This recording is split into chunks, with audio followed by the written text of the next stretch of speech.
The way I always try to think of it is that if film photography is the analog photography process, then darkroom printing is just the analog editing process.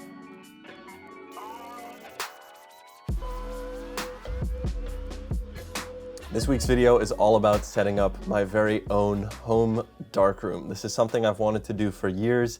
Ever since I made my first darkroom print, I really fell in love with the process of working with an enlarger in the dark, processing the paper, and making a final image that way as opposed to scanning my film and working in Lightroom. Working in the darkroom is something that doesn't necessarily have a logical explanation.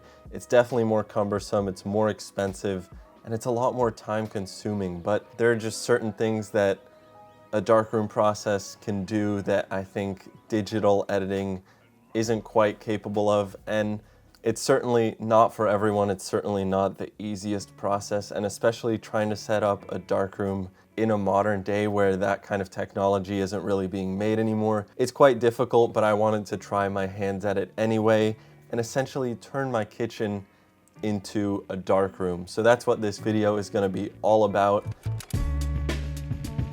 I'm going to start this video by covering essentially what a darkroom is, because I think it's pretty important for people who might not be super familiar with the process to understand the fundamentals of how a darkroom works. So it starts with the light sensitive paper, which is what essentially creates the final look of your image. The paper itself is part of the look of the image that you're going to get. So Fuji makes their own papers and Kodak makes their own papers, and the final image, just like with films, depends on which paper stock you go with, which is pretty interesting. To actually get your image on the paper, you would use an enlarger, which you load a negative into. It projects that negative onto the paper in the dark. It exposes the paper, and this is when you would go and develop it. At this point, you also make adjustments to color, to the light, and this is essentially the editing process. This is where you get some control over the final look of the image. And aside from that, the only real thing you need is a way to process that paper. So this is where things get a little bit more complicated. The problem is that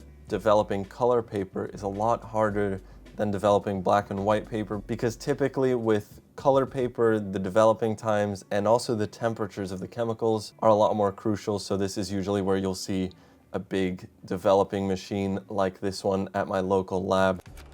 The hardest part for me in getting my own one set up at home was acquiring all the different parts that make it work. This stuff doesn't come up often online, but I got really lucky with a listing from a guy named Brendan who was selling both a processor and an enlarger. It was 5 hours away from my house, so I decided to drive up to New Hampshire to go get these parts from him, and I was incredibly thankful that he had pretty much this whole setup that he was selling. So the processor is a Fujimoto CP31 processor, and there also was a Bessler enlarger that he was selling, and I bought it all at once from him, which was super convenient. I loaded everything in the car, brought it all home, and at that point it was time to get everything set up. During the making of this, there was literally a ton of runs to Home Depot because there were just little parts, curtains, little pieces of plumbing that I had no idea I was gonna need, and I was kind of doing this as I was figuring things out.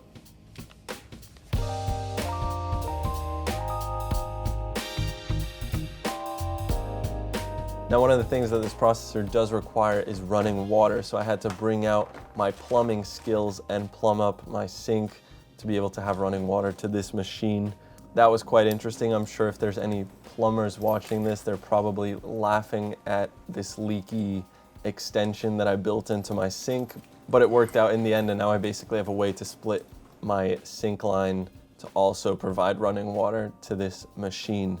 In the word darkroom itself, you'll see that you have the word room, which I have, it's my kitchen, but then there's also the part of it where it has to be dark, which is quite a challenge because I have some decently sized windows in there that I needed to figure out how to darken up. So what I did was I bought some blackout curtains and I essentially Velcroed them around my window. This proved to work okay, but it wasn't quite enough, so I got a second set of blackout curtains and I put them on regular curtain rods, so it was kind of a double layer of blackout, and that worked pretty good.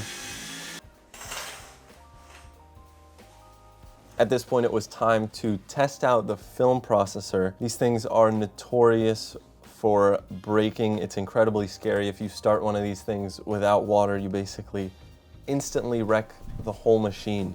This is gonna be a little test run with water.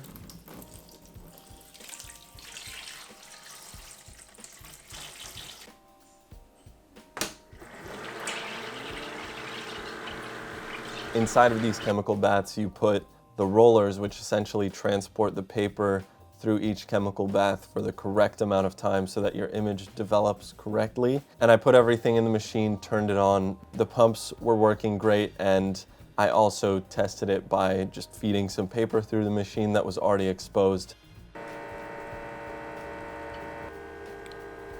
There it is. Oh my God, I'm so happy it works. So that meant I could get on to actually setting everything up.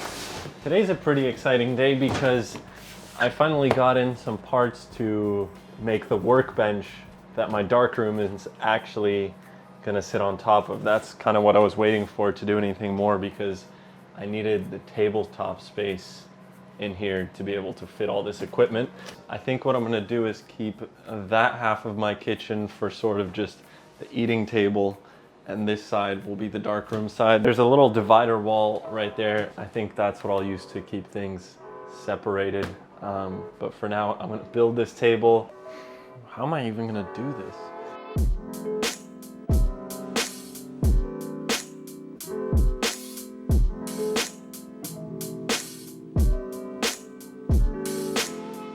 Come here. I know you love zip ties. Here, ready?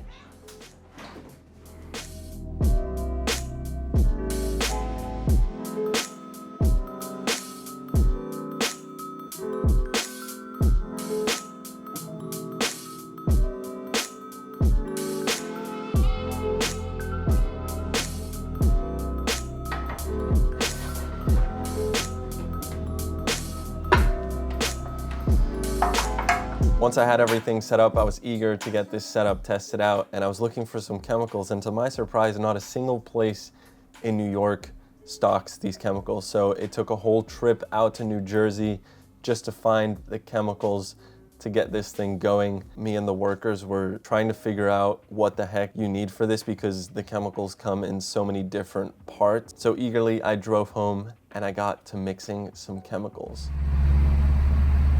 This is actually quite similar to just mixing film developer. If you've ever developed C41 film, it has a developer Blix and stabilizer. This is exactly the same. It comes in a couple different parts. You just mix it together with some water. So many color changes. This is a piece of wood. Now, when the processor is actually running with chemicals in it, there are quite strong fumes that come off of it. So for this reason, I set it up in my bathroom. I think it's really important to be very cautious with this stuff because these chemicals aren't good for you. So for that reason, I also set it up on top of my bathtub where I could also drain the water from the rinsing baths, not the chemicals. You're not supposed to dump these chemicals down the drain. So now that I had my chemicals in these Schweppes bottles looking like some delicious sodas, it was time to actually fill up the machine, and you do this with a little funnel, just pouring each chemical into the correct bath. And finally, at last, it was time to make some real prints.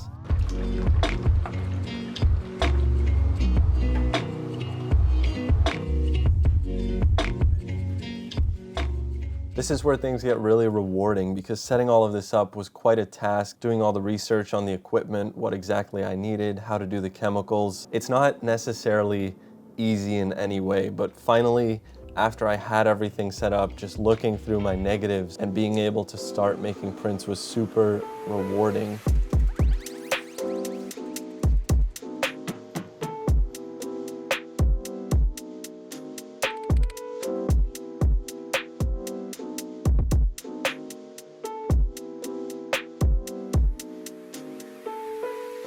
I have my paper and an empty box to take the exposed print to the bathroom and process it.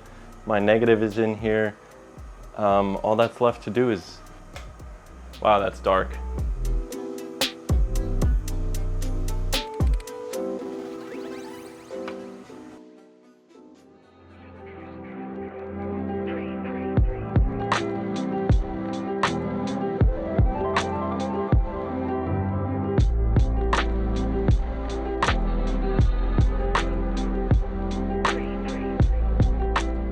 Now, one thing that's really interesting is what you can do digitally with these prints once you have a finalized print, and that is scanning them. Now, that might seem really counterintuitive initially because you just spent all this time making a beautiful physical product just to scan it in digitally. And I'm sure there's a lot of people asking why you wouldn't just scan the negative itself if you're gonna scan and digitize the photo anyway. But what I found is that the end result of scanning a print of a negative versus scanning a negative is quite different. First of all, you have the advantages of those beautiful darkroom colors. You can see here is a scan of the negative, and here is the scan of the final print. The colors are just a lot richer, I think, in the scan of the print. And even if I did edit the scan of the negative, there's something about the way the highlights and shadows transition in the real print scan that I think is just incredibly beautiful. So although the difference is minor, and certainly the goal isn't always to have these prints digitized, I think it's just interesting that that is a possibility as well. And even looking at the detail in the print scan versus the film scan, I think there's just a much nicer level of sharpness in the print versus the film scan. That's all personal preference. Obviously, you can do whatever the heck you want with your photos. You know, this is just what I've been enjoying. I want to thank you so much if you made it all the way to the end of this video. Definitely let me know if you want to see more darkroom content in the future on this channel. Thank you so much for watching. Peace.